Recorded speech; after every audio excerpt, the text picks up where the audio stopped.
Om Namo Bhagavate Vasudevaya.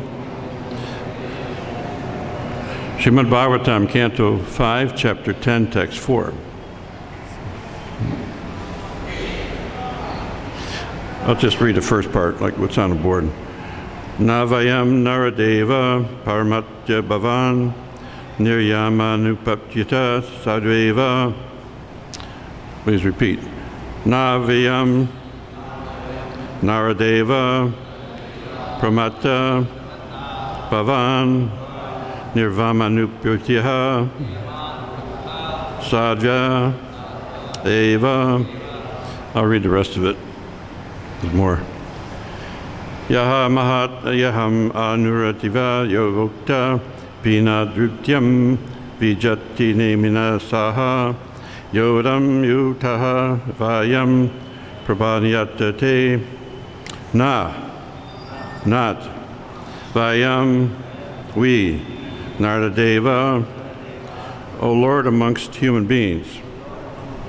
The king is supposed to be the representative of Deva, Supreme Personality of Godhead. Paramataha, neglectful of our duties. Bhavat Niryam Anupatyaha, who are always obedient to your order. Sadhu, properly. Eva, certainly.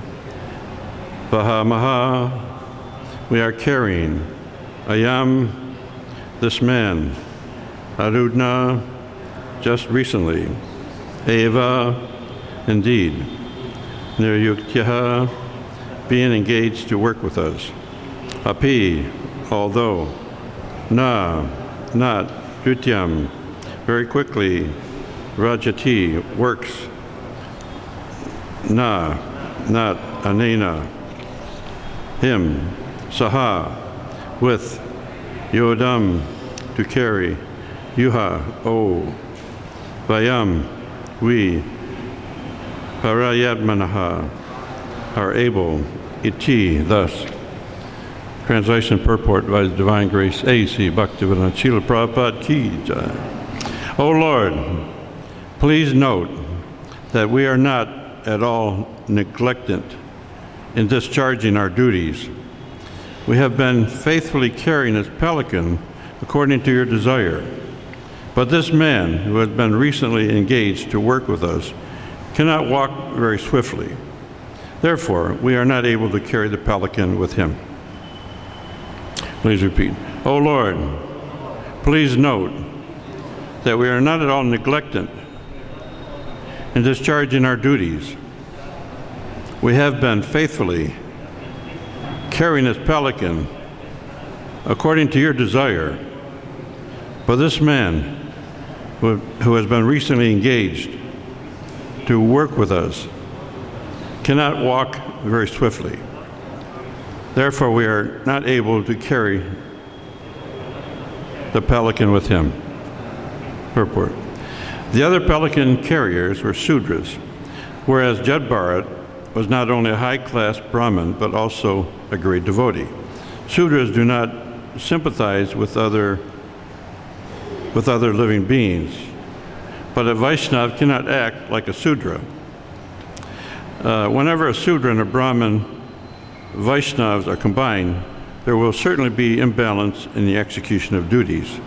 The Sudras were walking with the pelican without at all caring for the ants on the ground. But Jadbharat could not act like a Sudra, and therefore difficulties arose.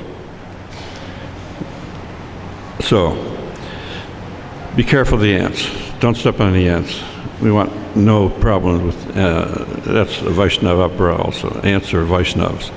So Jadbharat, not talking at all, if he walked in this room right now, if he walked into the temple with his loincloth and his dirty thread, what would happen? I think he would be thrown out.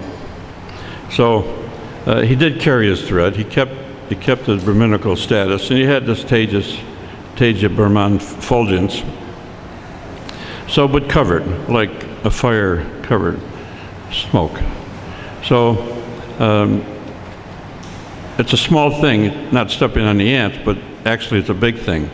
Because here, Jad Bharat, whose father actually is God, King Rishabdev was just an incarnation of God, nothing else. So he come a very high status, so he's very high in Brahminical standing. So now, in this body, Jad Bharat is very careful. And so we also should follow very clearly this attention to detail and careful prosecution of devotional service. Because ultimately we can offend anybody at any time, and it's like the Hatha Mata, the mad elephant offense. We don't want that. Devotion life is very delicate, the razor's edge going straight back home, back to Godhead. But it can be slashed and cut and disturbed, like offending another Vaishnava. So, the attention is given here very carefully. That the only thing that a Brahmin fears, there's only one. That fear is to offend a Vaishnava or offend anyone. So a Sudra, he fears everything. A Sudra, by definition, is a person who's attached to material activities. He has no master except he has nothing but a masters over his head. He cannot master his own senses, so therefore he has to have something over his head to deliver him in his work a day existence. So a Sudra and a Brahmin, they don't mix unless by a good fortune of meeting a guru and getting second birth. Our Prabhupada talks about that. It's like if you're ever try to mix tin and copper, you get bronze. But if you try to add mercury, then you get gold. But anybody ever try? I've been able to get bronze, but I've never been able to get mercury to melt and blend. But there's a system. Prabhupada talked about that. He says the yogis, if they're properly in the high status of yoga perfection, they can drink the mercury and then pass urine on brass coins, and ultimately they turn gold. Prabhupada didn't recommend that. He says, why? We got to worry about gold. We have so much in our hands already. So Prabhupada gave an example that second birth is like a bird. Now, how is a bird anything like second birth?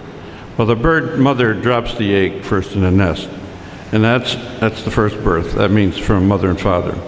Second birth is when you break the shell and take initiation and diksha. That's second birth, breaking the shell.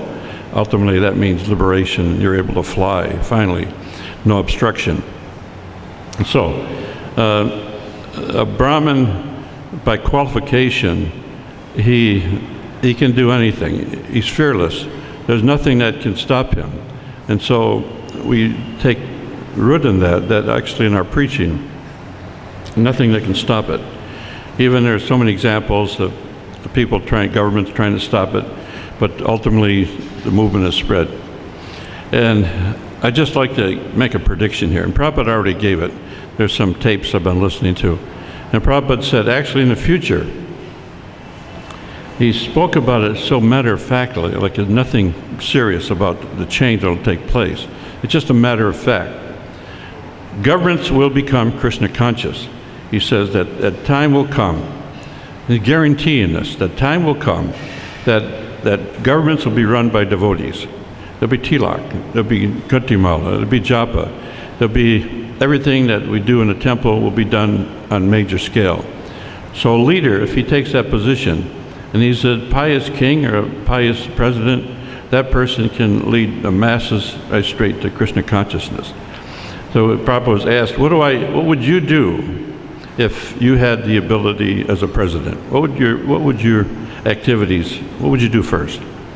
He said, I would open up all the grain storages and feed the masses as much prasadam as possible. And stop the slaughterhouses. It means no slaughtering by government consent. If you want to kill an animal, you do it inside your house. You kill your own animal, eat the flesh. Okay, so this killing business is really rampant in this thing with Jad Bharat. And Goddess Kali, by definition, is Lord Shiva's wife, and she doesn't take part in in the eating of meat and the intoxication beverage of blood. But here it was described that she was drinking the blood because she was so angered by these rascals who were trying to kill a pure devotee. But normally that goes to the Bhuttas, the hobgoblins, and the Bhuttas, and they take it. So when people are offering meat to Goddess Kali, it doesn't go to her; it goes to their associates, and that's what you're eating. You're eating that. And there's these slaughterhouses, and the one in Calcutta, Prabhupada talked about. He says you whisper in the ear to the animal that, okay, I'm killing you now, but in the next life you're killing me. So there is, it's an active force that's like a karmic reaction.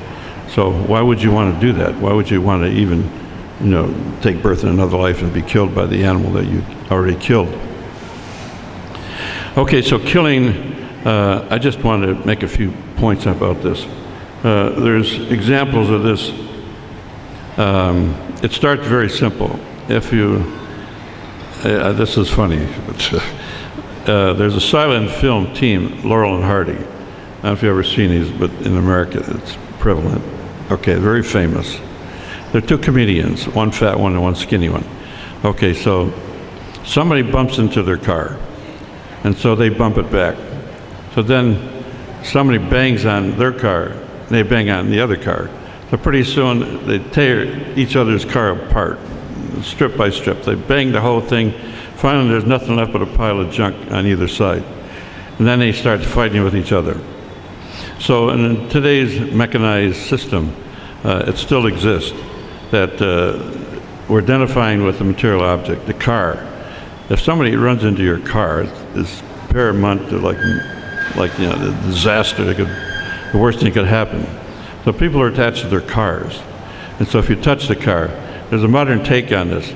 Some lady is parked and another lady gets into the adjacent car and opens the door and bangs into the other lady's car. And so it goes back and forth, and finally they smash into each other like they got bumper cars in America, where you go really fast and you bump into somebody. So material existence is like that actually we're riding on a reckless, out-of-control car. The chariot of the senses. It's a chariot with no intelligence running. It's just wild. Senses are out of control. And so when there's no control, the mind is the root cause of all this sense failure. So what happens to a person before he dies? Now, there's many stories about death row, and people who are just about to die, they get a free meal. They get something, whatever they want to eat, and enjoy the night. And so, and then when it comes to walking that last stage of walking to the death row house, the chairman or the electric chair, now it's poison given intravenously. So Prabhupada talked about that. Actually, this is important. That if a king, he should do it himself. He should actually cut the head off of the person who's the offender. If he's a criminal and he killed somebody, actually the mercy is to kill that person. He should be hanged or killed immediately, because he saves from the next life a much worse predicament when he takes his next body. So killing business for a king is mandatory. He has to go out in the forest to learn how to kill. So now it's a fad now taking place in America. There's one bridge in San Francisco called Golden Gate Bridge. Now, to date, since that bridge opened, 1,600 people jumped off that bridge. And when they jump, they hit the water. It's like hitting an impact of like 100 miles an hour hitting a stone wall. And so they hit, their chest breaks open, and it's a very violent death. But in the last month, there was 46 people died. So now they're deciding to put a safety barrier on each side of this bridge. So, and there's one devotee, he, I won't say his name, but he was one of the 11 gurus. And so, so he came to a point in his life where he couldn't eat or sleep, he couldn't talk. He was just a wreck because he was offending Srila Prabhupada and wasn't following the regular principles. Okay, so he decided he had all the instruments, he could do it, he could kill himself. So he goes to the Golden Gate Bridge. He's just about to jump. And it's a long drop. It's a very high spot. But there's a fantasy. There's some lady drove across America to get to that bridge so she could jump off. So people are crazy. Anyway, he's just about to jump, and he hears this, Hare Krishna, Hare Krishna. So along comes a van from New Vrindavan playing the Maha Mantra. And so he hears that, and he stopped. So they got him in the van, took him to New Vrindavan. He started chanting slowly. He was able to get a few words out. And then he could sleep for a couple seconds. The more he chanted, the more he could sleep. The more he slept, the more he could eat. So gradually he got back on his feet and he became the same person he was before. So in any case, he was saved from that violent suicide. And we know what happens to a suicide case. They take a ghost body, which is really dreadful, because a ghost cannot enjoy any senses, and ultimately he has to engage and take over another body. Many years ago, there was a woman who had her body taken over by a ghost, and it was called Seth Speaks. That Seth was this philosopher ghost, and through her body he would drink and smoke cigars, and she was just a skinny lady. I knew her. And so her husband wrote down all the messages from this ghost. And so it became a very bestseller in America, Seth Speaks. So the ghost, there was a movie made about this ghost some time back, and very accurate. It must have been done by some devotee involvement, because they knew what it was all about. And so at the time of death, that suicide case will actually suffer like anything. And that's what happened. So when you kill something, it's mentioned that this Mr. Sethi in Bombay, I mentioned it before, that when some Muslims came, they got off a bullock cart and they were all ready to fight. And they said, okay, come on. Now, their group he was with and a couple other Hindus, cut to his spirit. So they got off. The first guy that came off trying to fight, his friend cut his head off. So, and the body kept running. So this happens, and the body will keep running. And there's the famous stories in France, the French Revolution, when they beheaded all the aristocracy. So they would whisper in the person's ear just before they dropped the blade, "You're liberated, your pardon has come." And then they drop the blade. And so the energy perked up, and the person's ready to, jump right out of that spot. So the blade cuts their head off, and the body starts jumping around. And so they have bets. There are people in the line. I mean, it's in the square, so everybody jumps. All the Sudras come together to watch it. So they were betting how far these bodies would run. And so they actually do run quite a space and drop. So the killing business in the West is like, rampant. And slaughterhouses, and Prabhupada said one of the first things that would stop would be this closing down all the slaughterhouses. First with propaganda, describing how meat eating is, there's no advantage. Drinking the blood, we can drink the milk and give so many wonderful preparations. So it'll be described like that, an education system by which you can train people to be Brahminical. So in the material world, it's 99.9% Sudra. If you're born of a mother and father, you're a Sudra automatically. And if you rely, this is something I just read, that if you are concerned about material activities, current affairs, what's happening in the world at large, ultimately it's a dead end. We're forbidden to do that, actually to get involved in all the stuff that's happening on the outside, unless you use it in Krishna service, meaning these things do happen, and this is what happens if you're not Krishna conscious. There's a great suffering that takes place. And so those who do suffer, they understand the need for some salvation or answer to their inquiry, where to find a place that there's no one suffering. Try to find some place. So and so the search goes on. If you're looking for a spiritual life, I mean, we're all here. We found Vrindavan, we found the movement, we found Srila Prabhupada, we have the philosophy. we're sitting in a position that's very rare. That in the material world, it's just the smallest percentage of people were able to get that mercy. So when you're here and you have that, it's confirmation. You don't waste a minute. You use every single minute you have in Krishna service, and you just don't stop for a second. Shri Gaunitai ki jai, Krishna Balaram ki jai, Radha Shama Sundar Lita Vishaka ki jai. Their pictures were taken when 9/11 happened in America. I'm using these references because it's interesting that their pictures were taken, these guys jumping off the building, jumping out the windows. And there's a picture of one guy, he's like he's going to a meeting. He's got his briefcase, and he's falling down, 80 stories, whatever it is. And so it's, people are crazy. I mean, to avoid a fire and dying by fire, they just jump out a window. So there's I want to refer to something that I was just reading. Anybody read the Kalki Purana? Anybody know the Kalki Purana?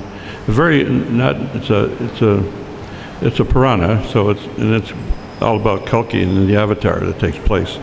So the run of Kali Yuga gets so bad at the end of this next 10,000 years, where the prediction Prabhupada gave that this golden age, which will last that period of time, will bring governments under our control. People will flood to the farms. We will feed two things that are going to be a problem, and that's food and taxation. So people are going to be opposed to governments. They want their own way of life, and so they're going to come to the movement. The farms will be flooded. Millions will come to our farms all over the world. So when that happens, out of that come leaders. So these leaders, this is a prediction that Prabhupada was asked in New York on top of the skyscraper, what's the plan for the future? And Prabhupada thought for a minute. He didn't say, not ready for this yet. But ultimately the plan, Lord Chaitanya's mission, is to propagate the holy name all over the world. So how's that going to happen? I mean, it hasn't happened yet. We're working on it. I mean, it's in progress. But the whole world, now that's still a whole another 99%.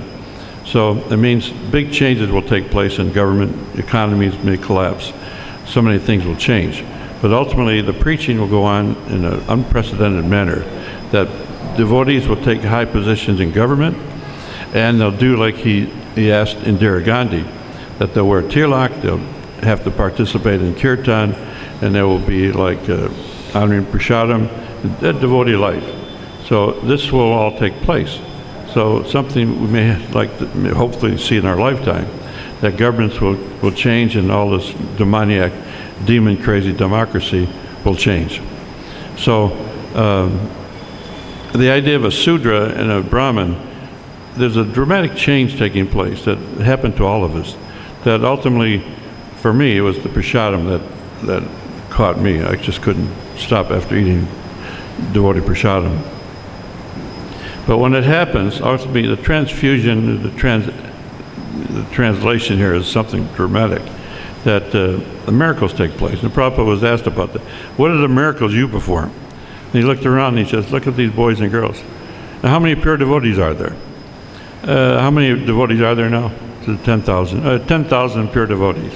So Prabhupada thought like that actually all of us are pure devotees in his eyes, that we're sent by his guru to assist him in this preaching mission. And so Prabhupada had a very high regard for his disciples. And of course we have an extremely high regard for Srila Prabhupada. So that reciprocation brings us into the next stage, where we become elevated in our understanding of Krishna consciousness and elevate ourselves to the point where we can preach and deliver others. The masses are still yet to be touched. So he did say that if we touch on these things, sociology, politics, different things happening within the world, to explain it as something by itself is not right. But if you explain it, these things are happening, but this is why it's, why we're devotees, and this material world is going to hell. So it starts out that I was born December 21st, 1939. And that was a day that Hitler shot a pistol and started a war against Poland. And so the wars are going on non-stop. So Prabhupada did say, if you die on a battlefield, ultimately you go back home, back to Godhead. But I never found out if it was any battlefield, or is it just, it has to be a pious fight. And there are millions and millions of people dying in different wars that it's just not incalculable. Millions, millions. We don't even know about it. But the death rate, with wars and pestilence, is like astronomical. Hundreds of millions of people, hundreds of millions. So the torture, the pain and suffering that goes on in the world is just unbelievable. In any case, this Kalki Purana, the thing will change till the end of our 10,000 golden years, and then it becomes just eat each other. Children are for food, and they eat the children. And there'll be nothing but meat and roots, nothing growing, no sugar, no rice, no milk, nothing. So at that time, Kalki Avatar, he appears. Now in the Purana, it speaks about like the same thing in the Mahabharata, a very similar storyline, that actually he's a king, and he finds his mate, the consort is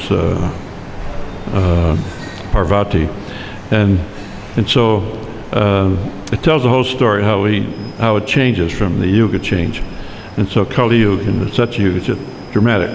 They're personalities, so they just exchange. Okay, Kali Yuga stops, and then the next Yuga starts.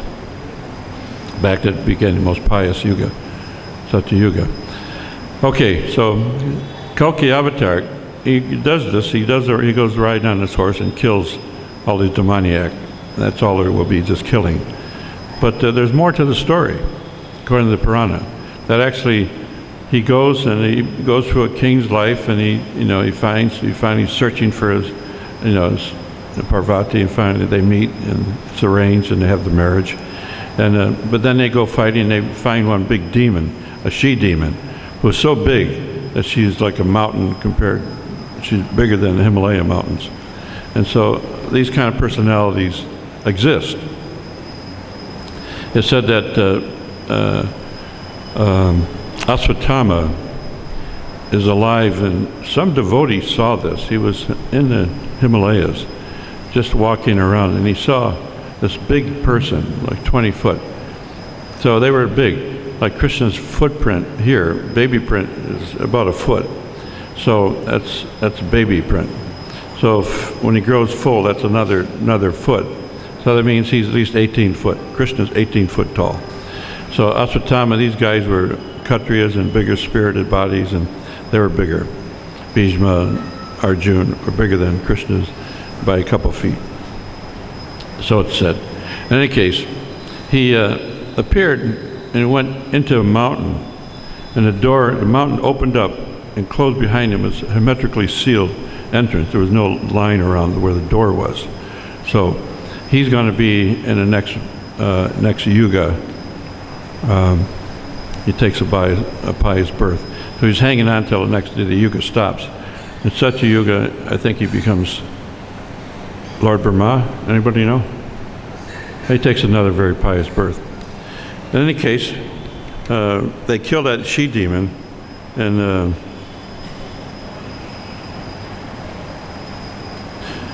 that began the end of that. And the she-demon had a baby. That baby was huge also. So when they were both killed, then Satya Yuga started. Now, if a devotee were to be given the opportunity to be a leader in some government, he can predict and say the following things. I can stop crime, I can stop pestilence, I can stop disease. We can understand that these things can be stopped by a simple program of Harinam, prasad distribution, and chanting, and deity worship. So you can do that. Prabhupada said these things are possible. He was going to stop crime in Chicago if they would give him some facility, but they never did. So ultimately, that never did happen. A couple more points I want to mention.